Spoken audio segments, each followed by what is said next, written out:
Hi guys, welcome to Hoops Junction.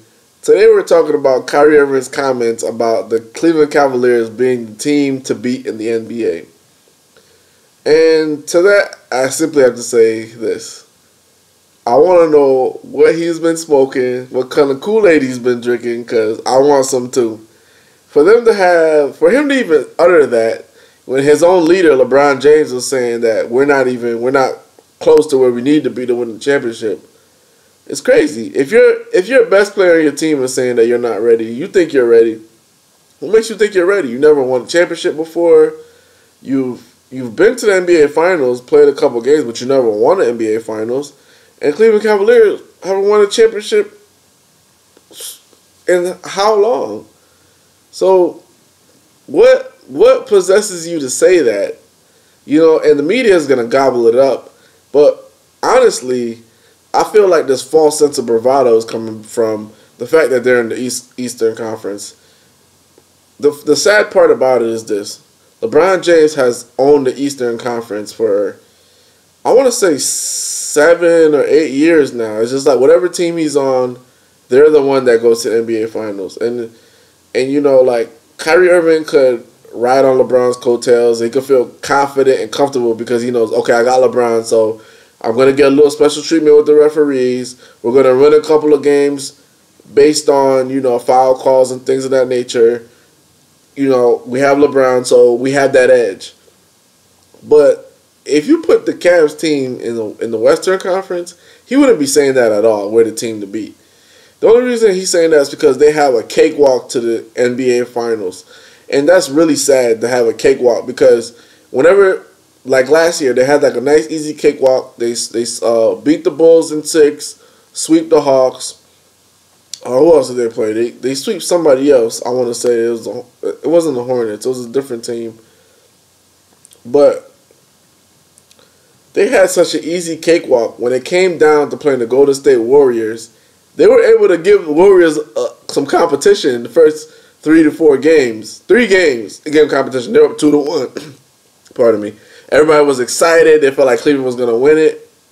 But guess what? Warriors started playing that Warriors basketball, and they start kicking them in the teeth. And that's the thing about playing in the East that Kyrie Irving has to really understand. All those disassembled teams that you're playing, the Indiana Pacers, you know, they done broke everything up. The Chicago Bulls are not the same team.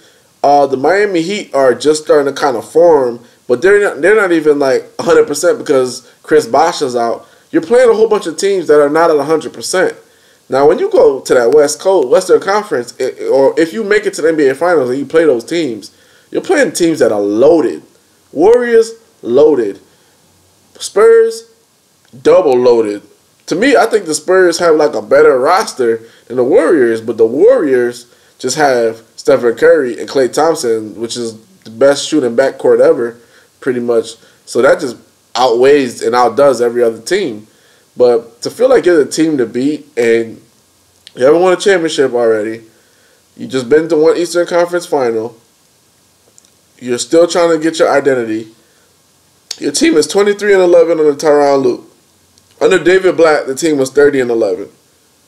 So where in your mind do you feel like you're the team to beat when you have so many moving parts? They have so many moving parts to win a championship. Nothing is stable. The lineup is not stable.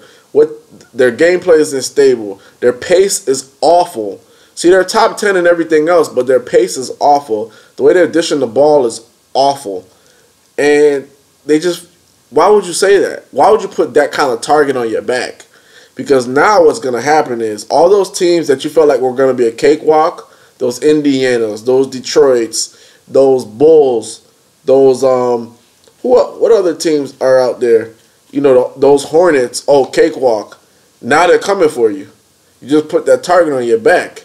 And the thing is, you were playing a disassembled team that knew they were bad, but now you're going to be playing against teams that, okay, he's talking shit, let me mark this game down. He thinks they're the team to beat. All right, let's beat them.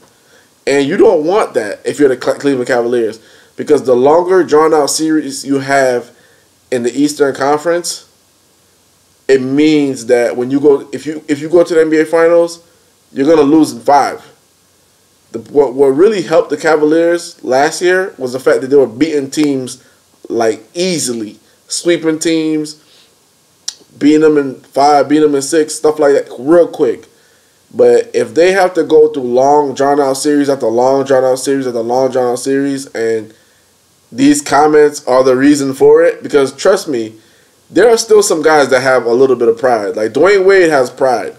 See what I'm saying? Pat Riley, Eric Spoelstra, they have pride. They're listening to those things. You know what I'm saying? Michael Jordan, he's telling his team, okay, let's foul them hard. Let's hit them hard. I mean, you might make it to the NBA Finals, but these comments kind of put that target on your back, and it's going to make it difficult. The Cavs are the best team in the East, but they're not the best team in the NBA. And, they're behind on the Spurs by a lot, and they're doubly behind on the Warriors by even double that.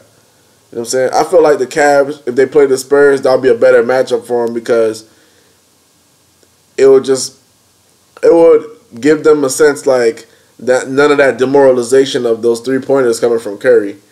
But if they play the Warriors with this kind of style of play and this kind of defense and lack of attention to detail, then it's a foregone conclusion. They're going to lose.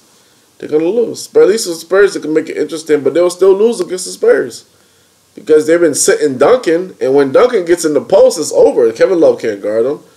So for them to make that comment, I feel like it's just lame. Like you're in a weak Eastern Conference. Now you feel like, okay, we could talk, we could pop shit, we could talk, we could be braggadocious. But the thing is, it's just like your team's not even that good. And you have the Toronto Raptors with I think 3 games behind or 2 games behind. Like if you were so good, you should be 10 games up, but you're not. So all of this, we're the team to beat, and the closest next team is only 3 games behind.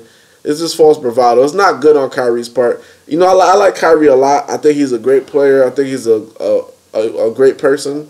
But I feel like this is not him. This is that LeBron juice. This is that Incredible Hulk seeping into his pores. And now he's just talking. He's just talking out of turn. Because I guarantee you this. If they get in a dogfight in a team in the East, it's not going to be good for them. It's not going to be good for them. You're risking injury. You're risking a whole bunch of things that you just don't want. These comments they're lame to begin with. You have Tyronn Lue saying we're the team to beat in the East. Yeah, we all know that, but none of that matters. Because what have you done? You haven't won anything. You haven't won a championship. You won the Eastern Conference Final. Okay, and I don't even know why they give a trophy for that. That's besides the point. But what I'm trying to tell you guys is this. These comments, this is going to put a target on his back. I don't know if he likes the pressure or not. But if he doesn't deliver and he continues to play the way he's been playing, which is he's been playing good but not getting assists and things of that nature, giving up assignments on defense, it's going to fall back all on him. And this is what LeBron wants. Because if they don't win a ring this year, he wants a scapegoat. He wants it to be somebody other than him. And Kyrie has just put the target on his back, and Kyrie has literally just made himself the scapegoat by bringing up these comments about we're the best team. Come on, man. Come on. Stop it. Stop it. Anyway, this is Vlad from Hoops Junction, where Hoops meets Hoopla. Peace out.